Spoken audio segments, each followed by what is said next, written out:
আসসালামু আলাইকুম রহমতুল্লাহ। দেশের প্রবাসের ইলেকট্রিশিয়ান বন্ধুরা কেমন আছেন?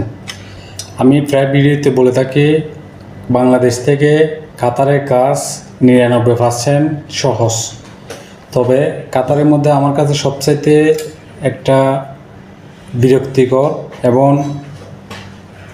একটু এলোমেলো কাজ মনে হয়, এটা হলো বক্স বসানো। যেমন ধরেন এটা হলো ডবল বক্স, এটা ডবল সকেট, এই বক্সগুলোতে ডবল সকেট ফিটিং হয়। আর একটা আছে সিঙ্গেল, এটা হলো সিঙ্গেল। বাংলাদেশে হলে যেমন ধরেন আপনি একটা সিঙ্গেল বসাবেন, একটা ডবল বসাবেন। বাংলাদেশে হলে এগুলো অ্যাডজাস্ট, একটার সাথে একটা অ্যাডজাস্ট থাকে এরকম, আপনার কোনো টেনশন নাই। 10টা হলো এদিকে 10টা বসানো যায়, 20টা বসানো যায়, সমস্যা নেই।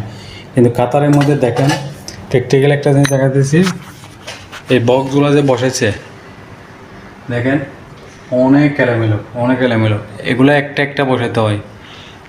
বাংলাদেশে কাতারের মধ্যে এরকম সিস্টেমটা নাই যে আপনার সবগুলো বক্স বাংলাদেশে যেমন 3 গেন 4 গেন 1 গেন 2 গেন এরকম থাকে। এখানে 1 গেনের উপরে কোনো বক্স নাই, এখানে আছে শুধু 1 গেন। এগুলো 1 গেন, এরপরে আছে এগুলো ডবল বক্স, এগুলো সকেটের জন্য ব্যবহার হয়। আর 1 গেন যেগুলো আছে এগুলো সুইচের জন্য ব্যবহার হয়, এরকম সুইচের জন্য ব্যবহার হয়। 2 গেনটা সকেটে, এই যেগুলো ডবল বক্স দেখছেন এগুলো সকেট, এগুলোর জন্য ব্যবহার হয়। এসির জন্য সিঙ্গেল, এখানে আউটলাইটের জন্য সিঙ্গেল এগুলো হয়। তো এখানে ওই জিনিসটা আমার কাছে সবচাইতে বিরক্তিকর হিসাবে লাগে। তো যারা কাতারে আছেন তারা তো অবশ্যই জানেন বাংলাদেশ আর বিদেশের মধ্যে কাজের মধ্যে তফাৎ আছে, ঠিক আছে, কিন্তু ড্রয়িং অনুযায়ী কাতারের কাজ অনেক সহজ। বাংলাদেশ থেকে 99% আপনি মানেন আর নাই মানেন আপনি।